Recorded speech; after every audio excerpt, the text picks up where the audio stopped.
Right, this is the big one. My top 20 picks for draft day, summer 2026. Let's get into it.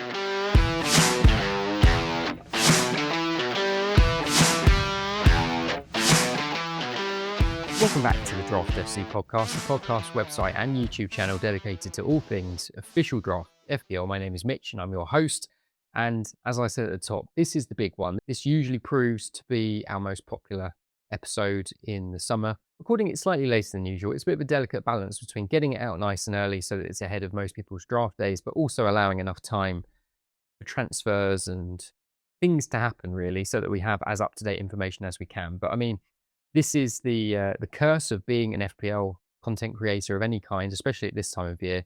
The news is changing pretty much every hour. There are rumors flying around left, right, and center. We generally only deal in facts, so even a here we go isn't good enough for us. Until they are in the game, we do not consider them, and they don't go on the board. But yeah, so for this episode, it will be a familiar format, though the graphics you might see are a little bit different. I'm going to try this out, so let me know what you think.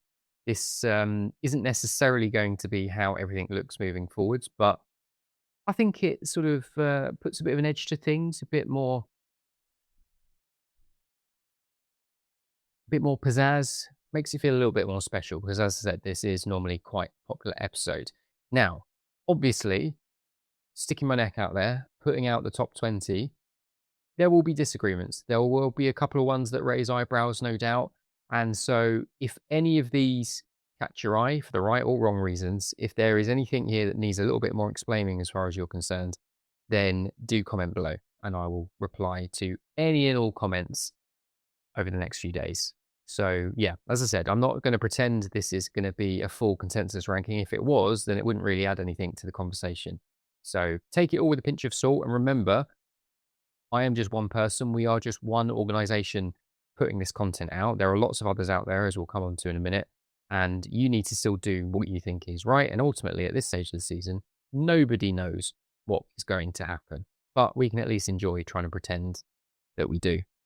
Now, slightly unusual for me, I'm going to do a bit of a sell right at the beginning.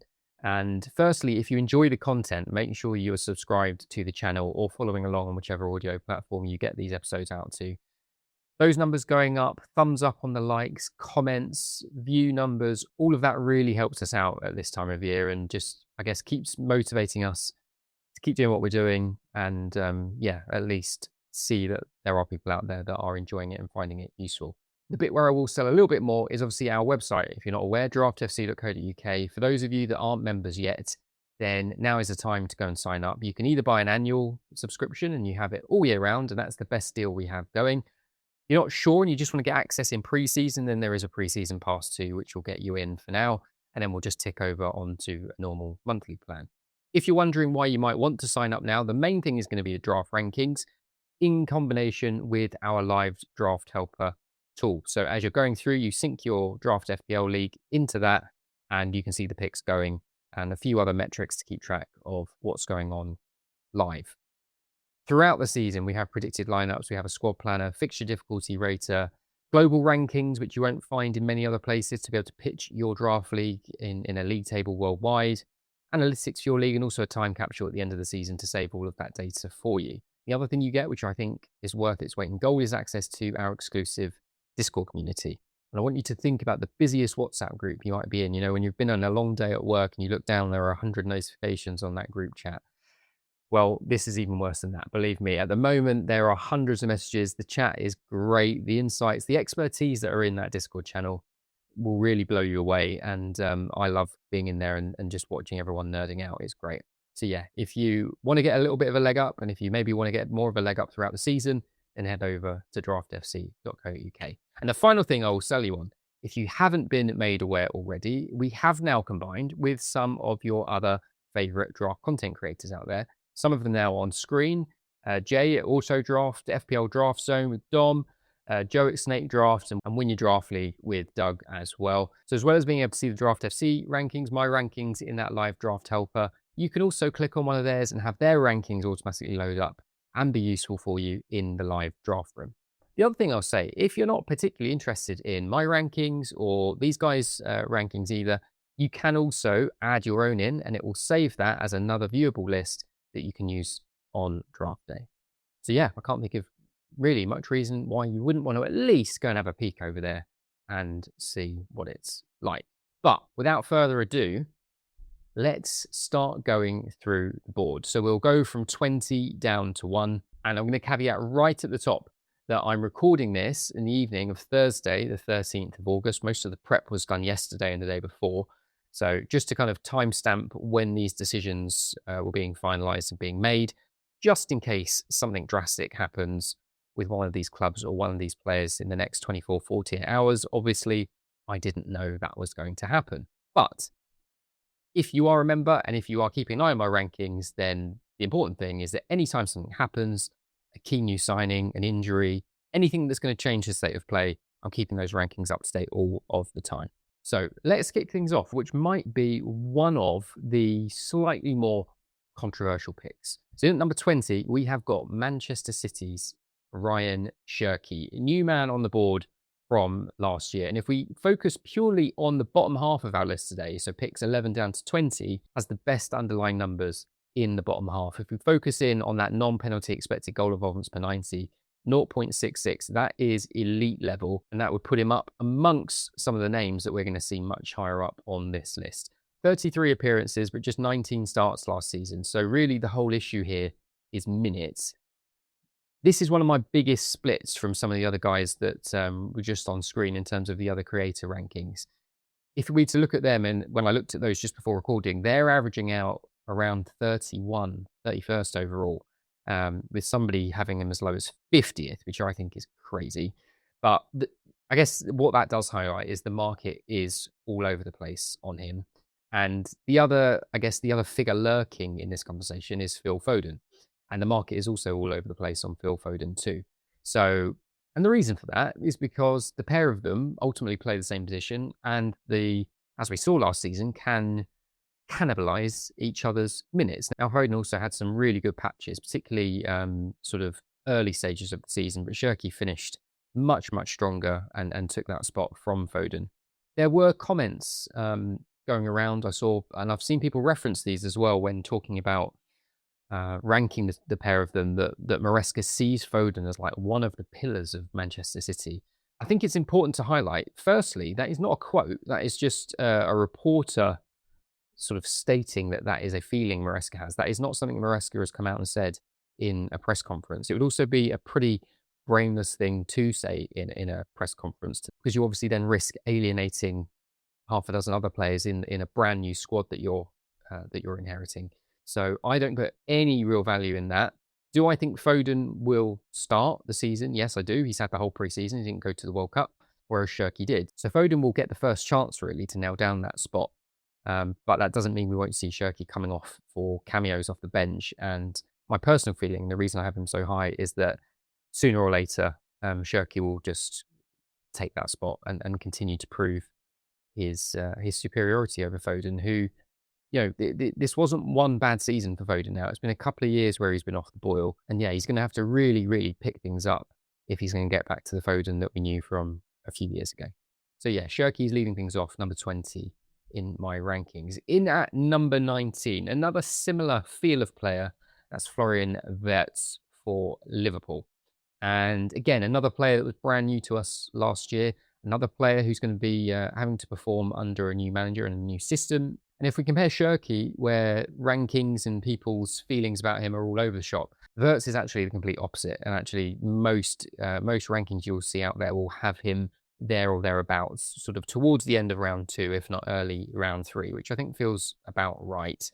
Now, I've said many times before, and I'll say it again, where lots of opinions and data does converge, it's a safer decision as you can make on draft day. And there's nothing foolproof, but I think, Wirtz paired with a decent striker or two from, coming out of round 3 with a couple of strikers and Wirtz, I think you can do a lot worse than that.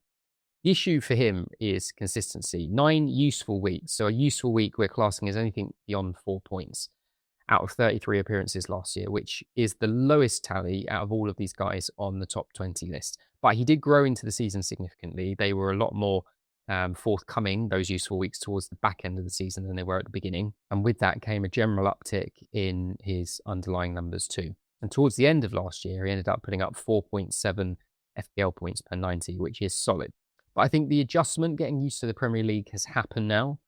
I think he's a player that Iriola will love working with. And I think the link up potential with another player who's going to be coming up on the list later on, I think means last season's minutes and last season's data probably is the floor, and we can expect bigger and better things from him this year. I think for Wirtz, really, the sky is the limit. Whether we see the sky this year or not, I'm not totally convinced, but I foresee we could have some sort of KDB level output seasons over the next 2 to 3 years if he sticks around and if he continues to improve. This year, I'm just expecting him to build on what he did last season. And I say, if we can at least get a bit more consistency out of him, then he'll amount to a pretty decent tally come game week 38. Next, at number 18, is our first forward, and that is Gyökeres for Arsenal, who I have to say has been one of the players I have found pretty hard to value. Now, similar to the kind of draft board relationship between Phil Foden and Shirky, we can't really talk about Gyökeres without also mentioning Kai Havertz, because again, it's the pair of them can really eat into each other's minutes. Now, Havertz is obviously a little bit more versatile. He can play obviously deeper as a number 10, but Arsenal are now really stacked at that position.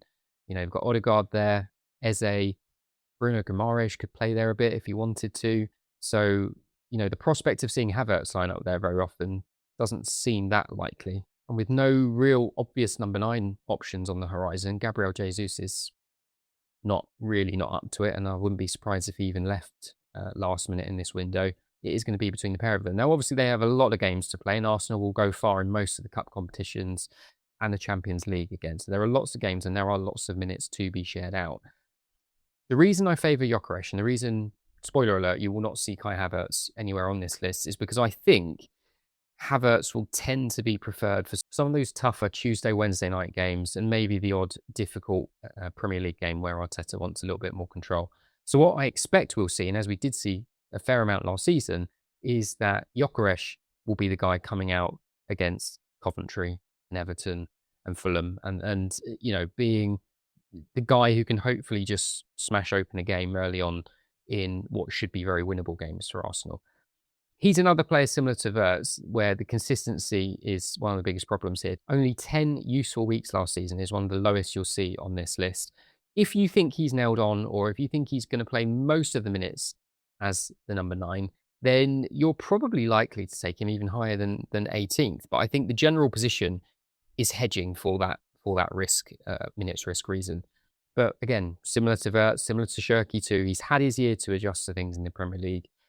Reinforcements are being made in other creative positions around him. And even if he doesn't start the odd big game, I still think he could prove very useful for your team.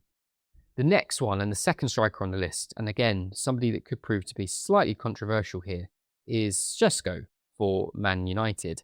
And a player who I am a big fan of.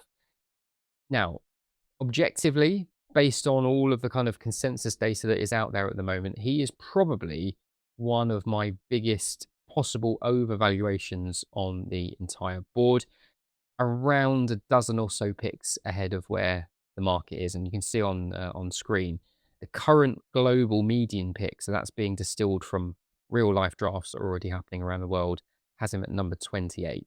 So 17 may seem a little high. What we can do with this information, even if you agree, even if you think that Šeško does belong at this spot, if the world does seem to be taking him around number 28, then he could be a player that you can wait a few extra picks.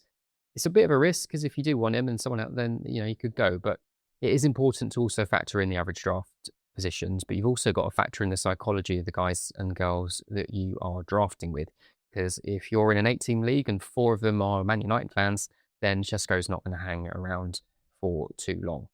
For me, it boils down to a few things. 0.52 non-penalty expected goal involvements per 90 off only 7 starts. That rises to 0.73 across the latter weeks before he got injured. And if we were to rank all of the guys on the list, on the top 20, based on their late season underlying data, Chesko would be number 1. The only player who could have toppled him is Hugo Ekitike, who unfortunately is not going to be on the list because of a reasonably long-term injury. Data aside, though, I really liked what I saw from him and thought he looked a real handful. He still hasn't quite recovered from that. Well, he has recovered from the injury that he had last year, but he hasn't been able to feature too much in pre-season. So whether he starts game week 1 is looking increasingly unlikely, but who cares when this could be someone that's sticking around for the entire season. Any leagues where you're drafting and he's sat there in round 4 and your turn comes up, do not hesitate to grab him. In at number 16 is his Man United teammate, Matheus Cunha, who by all accounts had an all right season last year. And I expect another solid all right season this year. A pretty high floor, but I don't think he's going to be looking to smash down the doors of the 200 club anytime soon. He's a player I appreciate, but I have to say personally, I often find myself looking for reasons not to take him during drafts. He's a name for me that I feel looks nice and shiny on the team sheet, maybe out of proportion to the points that he actually provides. I say I'm not trying to be too unfair to him. He's here at number 16 overall, so I clearly rate him. But I know for a fact there will be others out there that take him slightly higher. Actually, the global median pick has him at number 16 at the moment. So yeah, late round 2 feels about right to me.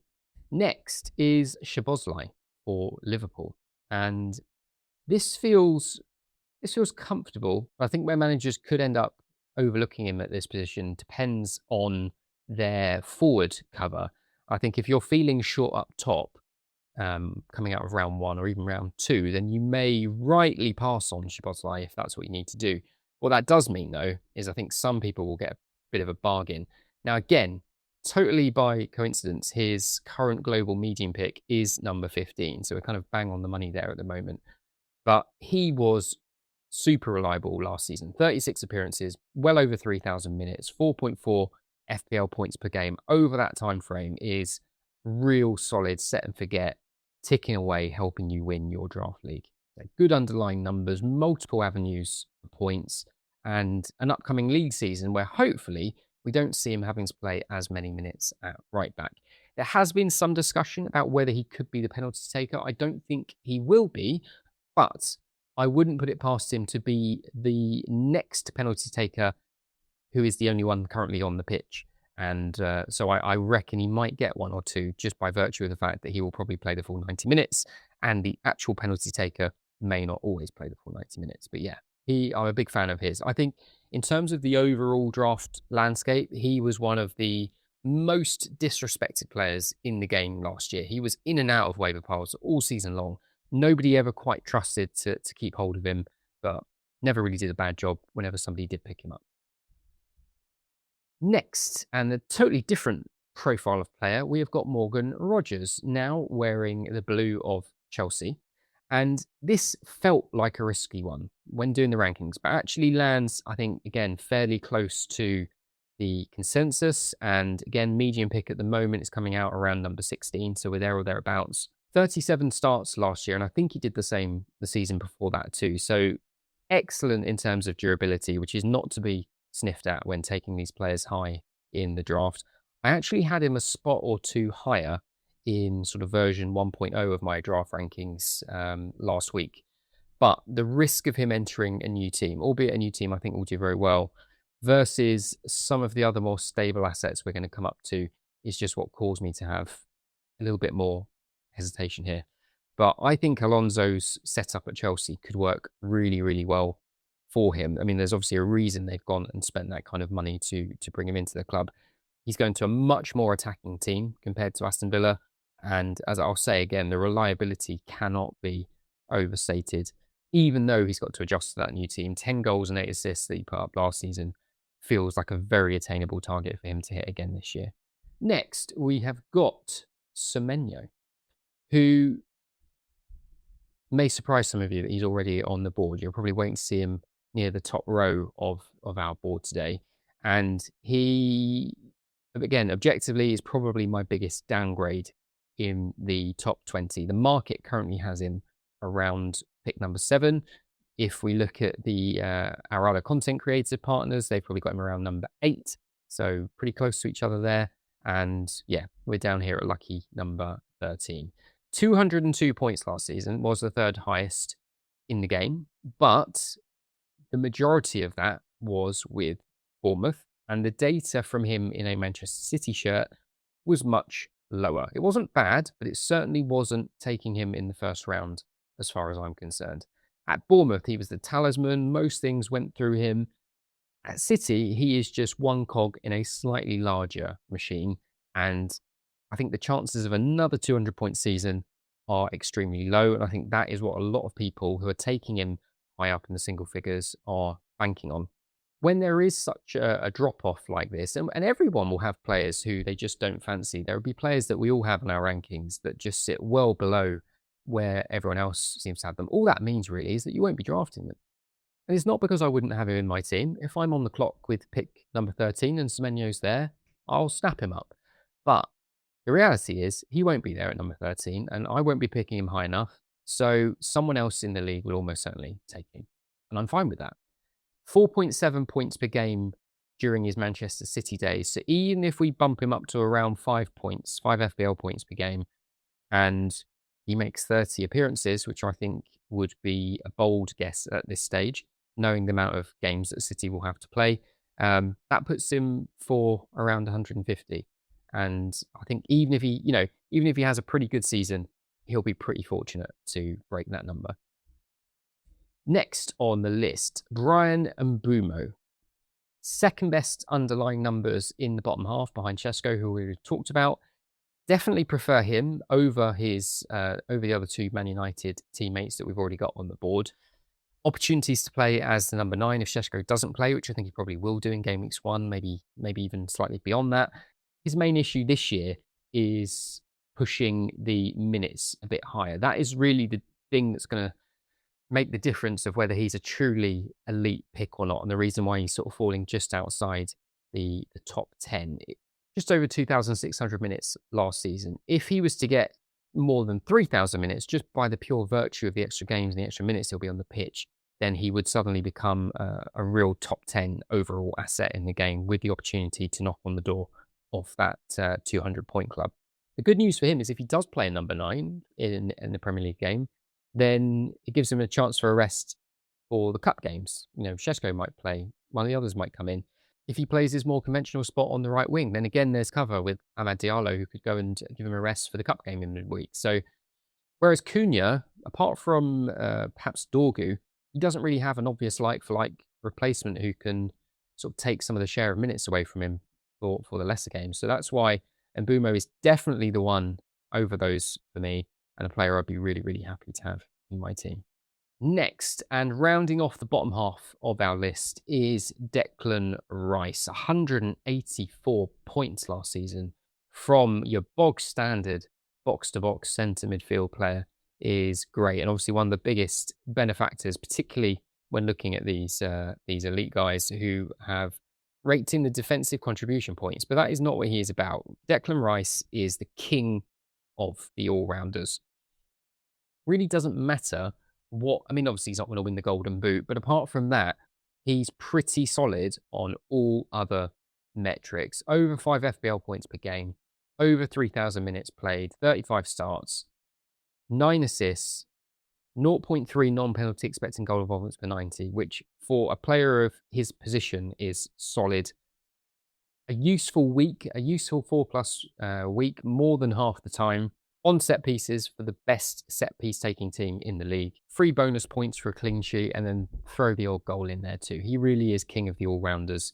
The output seems really stable, super reliable, and I think being able to pair a round 1 striker with Rice in round 2 would be a real solid start to the draft. So let's break into the top 10, and one of the few players we're going to see, if not the only player we're going to see, not from one of the traditional big clubs, and that is Morgan Gibbs-White, who I think, all things considered, had one of the best individual seasons in the Premier League last year. If we go back a little bit, I think it's worth just highlighting his trajectory in the Premier League and in FPL overall. 22-23 season, 36 appearances, and he got 17 goal involvements. The following year, 23-24, 35 appearances, and again, he got 17 goal involvements. 24-25, 34 appearances, and slightly more, 18 goal involvements. And then last year, 35 appearances, 19 goal involvements. So he's getting better year on year. Last year, 15 goals was far and away the highest goal tally he's ever got, because he's normally far more reliant on assists when we're talking about goal involvements. So by talking about the previous season data, what I'm trying to establish, I think, hopefully, is a very established floor. And what the data doesn't represent, and what Kira and I were talking about in our team preview episode when we were talking about Forest, is the fact that he was able to do that last season under 4 different managers, which just makes it all the more impressive. Essentially, it doesn't matter what the setup is, what the system is, how well the results are going, Gibbs White is still going to be able to come through and do a job for your draft team. Now, if we have to temper this slightly, the output was streaky at times. Consistency was a bit of an issue. You know, there were definitely some hauls and some lows and peaks and troughs. But for your second rounder, potentially, to pop in with a useful week around 50% of the time and be knocking on the door of the 200-point club this year, I think he's being seriously undervalued with a median pick of 15 right now. Again, similar to what I've commented with the others, if you are on the clock around pick number 15 and Morgan Gibbs White is there, that should be the quickest pick you make during the entire draft. Next, we have got our one and only, no, spoiler alert, our one and only defender on the list, and that is Arsenal's Gabriel. 209 points last year. He was one of the few players that got into the 200-point club, the only defender to do it. 2,751 minutes means he didn't play, you know, we're not talking Tarkowski level numbers where he's playing 100 minutes every week for 38 game weeks, but he really was the main man when it came to combining solid clean sheet output, but also pretty solid goal involvements too from those infamous corners. I think a key detail for him is that 66, so about 2/3 of his games, were 5+ useful weeks, which was the best rate in the entire league. Rightly so, I think opinion is split. The market has him around 6th at the moment, but I've seen rankings from Arsenal fans putting him as low as 20th. I think the only reason he's going to be off-putting for many of us is team structure and draft pressure, because I think the pressure picking Gabriel in round 1 or even early in round 2, the pressure that puts on subsequent picks is very high and will force you down some decision-making roads that you may feel slightly uncomfortable with. And what I mean by that is feeling like you really have to reach for a very mediocre forward at a place where you'd rather not. For me, I think by all data we have available to us and how things stand at the moment, Gabriel remains, for me, head and shoulders clear of all the other defenders and the most likely to finish the highest scoring defender. Again, I think and again, said this to Kieran on our Arsenal preview, I think the goal output is sustainable. I think he can actually score more than that next season. I think we may see a slight regression on the clean sheets, but if he can, you know, pick that up with an extra goal or two, then that won't matter too much. And yeah, I don't see why he won't be there or thereabouts in the 200-point club again. Moving on, and a very familiar face for FPL players is Ollie Watkins. The fact that Ollie Watkins is in at number 8 and is one of my biggest hype picks compared to where the market has him at number 17, I think is crazy. And obviously, the disparity here, like I know 8 to 17, it's only 9 places, but given the caliber of players we're talking about, 9 places at this end of the board is a massive, massive swing. Let's get some of the issues out of the way first. He is another year older. Villa's starting 11 has been torn apart. His main creator in the form of Morgan Rogers has now left. Expectations for Villa this season, I think realistically have to be slightly lower than they have been in recent years. Another issue last year for him was consistency. He played a lot of catch up towards the end of the season to come to a respectable tally. And having him blank for 20 game weeks last season meant that there were some managers that offloaded him in trades and in smaller leagues, even dumped him into the waiver pile.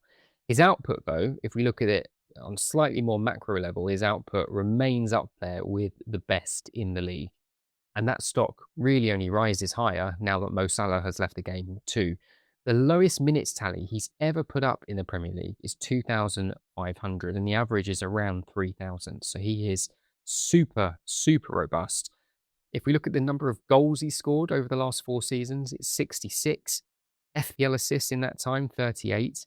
And the 167 points that he posted last year is his lowest score over the past 4 years. The main thing that could affect Watkins, and the thing that could really see him take a little water slide to his ranking, is if they go and sign another marquee forward. Because we know the system that Emery likes to play generally only has one centre forward in it. The biggest rumour at the moment is Jackson for Chelsea, and that would be a serious, serious risk to his minutes. But Villa have a lot of games to play again this season, and I think expecting Watkins to be able to do what he did again last year at his age is not very wise. So it could be, again, similar to some of the United players we were talking about. If they did sign Jackson, he could become their midweek forward, and Ollie Watkins could still be the bread and butter Premier League forward as we need him to be. Next up, another forward and a big name to emerge last year who's managed to earn himself a very solid spot at number 7 is Brentford's Igor Thiago. And I think the average draft position at the moment of number 15 is very low, but the other creator ranks all pretty much have him around here where I've got him. 22 goals last year really is hard to ignore in Brentford. And Brentford coming to this season actually is one of the most stable clubs, one of the most stable setups in the league. The only issue for Thiago is that it's just one season of data. I would ignore any World Cup scouting from his time out with Brazil. I think that was I think that was just all a bit much to kind of throw. I know he's 25, but yeah, I don't think that was quite the right decision to take him in the first place. He's very close to Watkins for me. In fact, me and Kieran sort of deliberated this decision when we talked about those clubs, and we both agreed on balance of things. We'd prefer the upside of Thiago, younger, in a more stable setup. They've signed Callum Wilson, who is very much your out-and-out number 2 in terms of backing him up. So he's got no competition for his minutes. And if you ask him himself, he will be coming into the season looking to build on the tally from last year. You can certainly build on that assist tally. 1 assist over the season. I'm hoping he will be able to top that. So we are getting to the big ones now. And at number 6 is Bukayo Saka, a player I had in my main draft team all of last year. So I feel like I know him inside and out at the moment. And I think number 6 feels about right for me. That's where the median pick globally has him. I think pretty much everyone has him just outside the real elite bracket. 25 starts last year, 20 starts the year before that. The huge seasons that he had a few years ago they just feel like they were a long time ago now. So this is purely a minutes assessment, because if you could tell me now, guarantee Saka plays 2,800, so 3,200 minutes this season, then he goes 2 or 3 on the board. It really is that simple. So when he's on the pitch, when he's playing, there are few better assets that you can have in your team. And this is a spot on draft day. If the board were to go exactly as I've got it and I'm on the clock, taking Saka at number 6, I wouldn't feel particularly great about it. And it's the sort of thing where in the moment, faced with Saka or even the likes of Thiago and Watkins, who would also be high up on my list, I could end up just totally swerving my draft rankings and going for a steady forward. There's a bit of personal bias. Like I said, I had him for most of last season. I dropped him when he got his big injury. So maybe I feel a little bit scarred by that, but we know he's done it before. He can get well over 200 points. So yeah, someone will get him. Into the top 5, and a player that I am really warming to the longer the kind of pre-season goes on and the more my prep goes on is Alexander Isak. Now, he's probably one of the players I've thought about and considered the most, actually. And I posted something on X the other day just to try and gauge where other managers were rating him. I think generally the feedback was positive in terms of where people are rating him this summer. I actually have an entire episode, an entire deck ready to go on him, the general injury data from across the Premier League, and basically trying to work out whether we should be worried or not. And to cut a very long story short, the data is pretty reassuring. Now, obviously, expected points models that lean purely on last season will struggle to accurately price him for draft day. But if he really got going and if he really stayed healthy, he's probably the most likely contender to our Erling Haaland's golden boot. Others might have him a touch higher, and that is fine with me. Say a 211-point season the year before, when he was at Newcastle, and already has 2 seasons under his belt where he scored more than 20 goals, is pretty great by any era's standards. Now, as you have heard on the team preview episodes, I am generally quite low on Liverpool, but I'm still reserving a decent spot on the board for Isak, despite how good or bad I think Liverpool will be. But another big signing or two, and particularly a marquee winger signing who could be a bit of a creator in chief, I could be tempted to nudge Isak a spot or two higher for sure. So watch this space. Next is number 4. And we're getting to that point in the board now where you're starting to think, well, who hasn't been yet? Surely he's not going to be at number 3. But anyway, number 4 is Joao Pedro. And he's a player who, I said this at times last season, I have changed my mind on massively in the last 12 months. I didn't really rate the Joao Pedro that we knew at Brighton. I just thought he was unreliable, streaky, and would never really be able to put it all together. But last season, he really did put it all together. 24 goal involvements, 15 goals and 9 assists. And rightly so, won Chelsea's Player of the Season award. He's now coming into a campaign where he's got the added support of Rodgers, and he also has a familiar link-up partner in Danny Welbeck, which nobody would have had on their predictions when we were looking at the moves from a couple of months ago, plus all the other established teammates around him too. So even though Welbeck has come in, I don't see him as any threat to Joao Pedro's minutes long term. And if Welbeck plays, then Pedro might just play slightly deeper off of him. But most of the time, I expect we'll see Pedro as the number 9.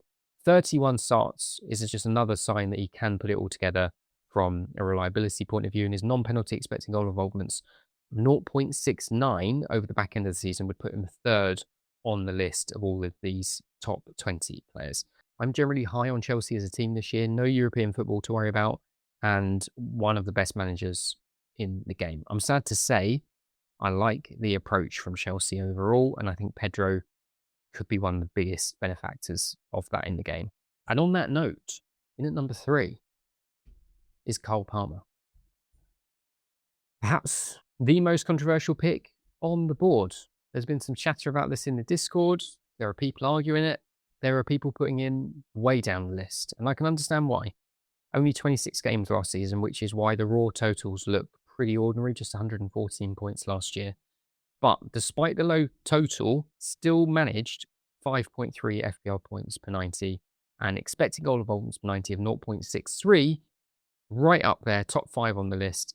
And more importantly, the 2 full seasons we have seen from him, which are probably more realistic to base our projections off, both saw him get into the 200-point club. I think he'll continue to take penalties, and for all the reasons that I just mentioned regarding Joao Pedro, I think Chelsea can do very, very well. And if they do, I think Palmer will re-establish himself as talisman of that team. And I think Chelsea could be one of the biggest threats to Arsenal's title. In at number 2, and this is where things probably settle down a little bit for the majority of you. I hope there's no massive shocks and surprises here. And number 2 is Bruno Fernandes for Man United. 22 useful 5+ point game weeks out of 35. Only 8 blanks all season long last year. 12 hauls. He was the most reliable FPL asset last season. The reliability stretches over 6 years now, and he's in a team, as it stands, that has plenty of other attacking talent around him. Some are taking him at number 1. I probably wouldn't go that far. Either way, if I'm picked number 2, faced with a season of Bruno Fernandes, I would bite your hand off for that pick. I would be delighted. Take him and then sit back, just let the other picks go by without a care in the world, knowing that I've got one of the safest and most consistently high performing player in the game. Rounding things off at number one, no surprises, it's Erling Haaland. God, what I would do for first pick in my main league this season. 0.76 non-penalty expecting goal involvements per 90 over the season is the best number you will see. 3 of his 4 seasons in the Premier League, he's posted well over 200 points. 22 goals in a season is his worst campaign, and his best is 36 goals. Regardless of the manager, this is still a top team, and he remains the best centre forward in the world. You put a big tick in the box of forward positional scarcity. And again, similar to Bruno Fernandes, if I am first pick on the clock, you will hear me shout for joy wherever you are around the world. So there it is. There is the board. And I would love to know what you think. Any changes to this, any big changes based on moves or changes or developments, and I will maybe kind of keep pinning comments underneath this episode in this video, just as like a way of relaying that to those of you that maybe aren't a member.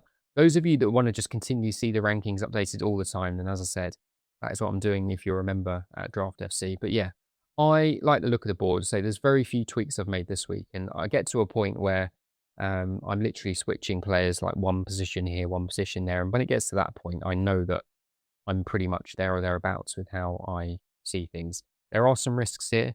There's some big upside here. But what I would say, and what I would say in a reassuring way, because particularly some of you will know your draft position if you're playing, if you're renewing the league, if you're going reverse draft order, then you may know where you're picking. As much as there's the odd pick I'm looking at and thinking, I wouldn't want to be faced with that decision. I think generally speaking, if you're in an 8, 9, 10 team league, I think you've got, there's a pair of players on this list, regardless of which position you draft in, that I think will set you up pretty well for the season. And then that's your foundation, that's your springboard into some of the more savvy picks through rounds 3, 4, and 5. And then obviously the rest really is up to you. But yeah, I think, unlike last year, actually, where I think a lot of people were pretty negative on the board, particularly as we got outside the top 4 or 5. I think they're a nice pairing. And if you can get 3 of these guys, then you're laughing. You're absolutely laughing. I mean, obviously, some of you will be in small leagues, 6-team leagues, so you might only be able to get 4 of them, and even better. But yeah, just be aware of the pairings, be aware of the positions. You know, I wouldn't want to sort of take Bruno Fernandes and follow that up with Seshko. I'd probably want to diversify a bit and get a different club. Equally, if I'm taking Palmer or João Pedro in the first round, I'm probably not going to back that up with Morgan Rogers. I'm more like, and even if that means going slightly lower down the list, just for the sake of diversifying, because it's all well and good me saying I think Chelsea are going to have a good season, but if they don't, you know, do you want to be stuck with your round 1 and round 2 pick, both struggling in the same team? No, you don't. So I would highly recommend, if you can, try and diversify, and say there is enough space on this list to be able to do that. So one last plug, please like this video if you have found it useful. A lot of time and effort goes into putting these together, not least this video. Those of you listening on the audio, I never forget about you guys, the OGs, then make sure you're following. If you did want to follow along visually, this is maybe one of the few episodes where if you can stomach a little journey over to YouTube, I would encourage it, because I think you will get a lot more from it. Those of you who are watching this and thinking, oh my God, I don't know what's going on, looking at these top 20 picks has just made me panic even more that I don't know who my next 20 picks will be, then head over to draftfc.co.uk. We have got you covered. The full, constantly updated top 240 rankings in the live draft room directly for you. All the other creators there too to hold your hand, plus the average global draft ranking data if you just want that other sanity check that the numbers look all right. And if you are putting your own rankings together, and if you are torn on a few players, then what better place to get some help and canvas opinion than in the Draft FC Discord channel, which, as I've alluded to already, is one of the places you may ask a very innocuous question about 2 seemingly fairly unimportant players, and within 5 minutes have several essays to read from from people trying to advise you. Yeah, everyone helps each other out there, which is really great, and we'll be happy to have you jump along and join in. That goes to beginners too. It's not just about having all the nerdy guys in there. We love the beginners, and everyone's learning and everyone's supportive. So it's really good. So I'm going to leave things there. It is now quite late at night at the time of recording this. As I said, anything you disagree with, any comments, any players you'd have had that sneak into the top 20 that I didn't have on the board, then do comment below. I'm fairly thick-skinned, so if you just want to tell me that a couple of my picks are absolute crap, feel free to comment. All comments are welcome. All comments are welcome. Best of luck for your respective draft days. No doubt many of you will have had one or two already. I think this is going to be a really big weekend of draft days, and obviously over the coming week as well as we build to game week 1 already. Can you believe it? So, yeah, best of luck for that. Probably at this stage, the only episode that will come out now before game week 1 will be the game week 1 preview. The game week 1 preview is always a little funny because, the waivers are a little bit funny when just drafted your lovely team. Do you really want to go throwing players away? But some of you will have to. So we'll cover that. We'll make sure that we're playing the fixtures properly and also give us a little bit of a check-in opportunity to see if there have been any other signings. But obviously the trouble is new signings can still come over the first couple of game weeks anyway. So we need to keep an eye on everything. But I will be with you every step of the way. So until next time, stay shook.